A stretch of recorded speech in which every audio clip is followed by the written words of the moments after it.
Hi, I'm again danielmaly in a video. Danielmaly in your video. It's me.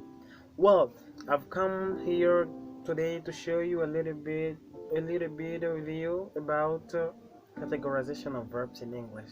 I think that many of you know about categorization of verbs in English. So, firstly, if you don't have just to add on, click. Well, so let's continue. We are going to see this video how our verbs are divided in English, how to conjugate some verbs in English, and how are classified verbs in English. Firstly, let's see about categorization of verbs in English. In English, every all of you know about categorization of verbs in English. Firstly, in English, we have two categories of verbs.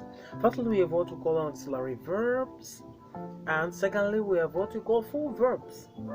About auxiliary verbs, you know quite well that auxiliary verbs are verbs that are sufficient for themselves. It means that they don't need adverbs to be conjugated, and you know it quite well. Alright. Secondly, we have what we call full verbs.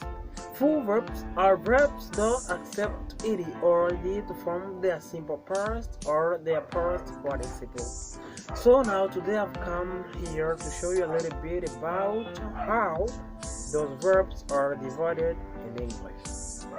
Firstly, we have seen about auxiliary verbs and full verbs. Among auxiliary verbs, we have also two categories, and among full verbs, we have two categories as well. Two categories of auxiliary verbs. Firstly, we have what we call pav and mav. Those pav, we call them primary auxiliary verbs. That we have PAV, primary auxiliary verbs. Secondly, we have what we call MAV. MAV, we have M, A, and V. That we call modal auxiliary verbs. So let me tell you about PAV, what we have called primary auxiliary verbs. We call PAV primary auxiliary verbs. So among PAV we count only three verbs. That were firstly the verb to do, the verb to have, and the verb to be. The three verbs to do, to be, and to have are primary auxiliary verbs known in English. And among modal auxiliary verbs, there are verbs that are not first sufficient for themselves because they need full verbs to be conjugated. For example, the auxiliary can. How isn't can sufficient for itself? Firstly, you cannot say I can because there people will not really understand what are you able to do, because synonyms of the auxiliary can are to be able or to be capable and so on.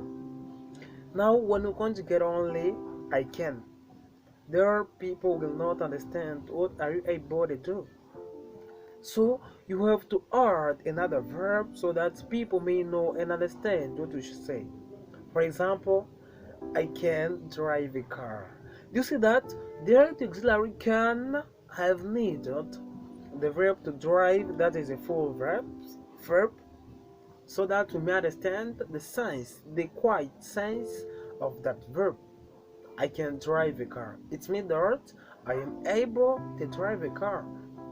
I think that I make myself clear. Apart from can in modal auxiliary verbs, we have the auxiliary must, we have the auxiliary may, we have the auxiliary might, we have the auxiliary need to, have to, and so on. So in among full verbs, I've told you that we have two kinds as well. So we have regular and irregular verbs. So regular verbs are verbs that accept ed or d to form their simple past and their past participle. For example, the verb to arrive. The verb to arrive. The infinitive of that verb is to arrive.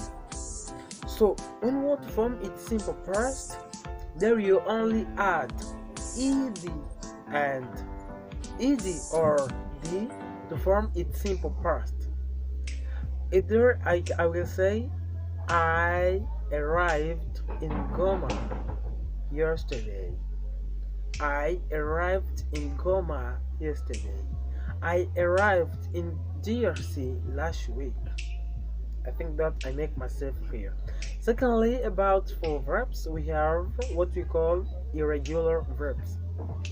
As you have seen, the author, regular verbs are verbs that accept ed or d to form their simple past and their past participle.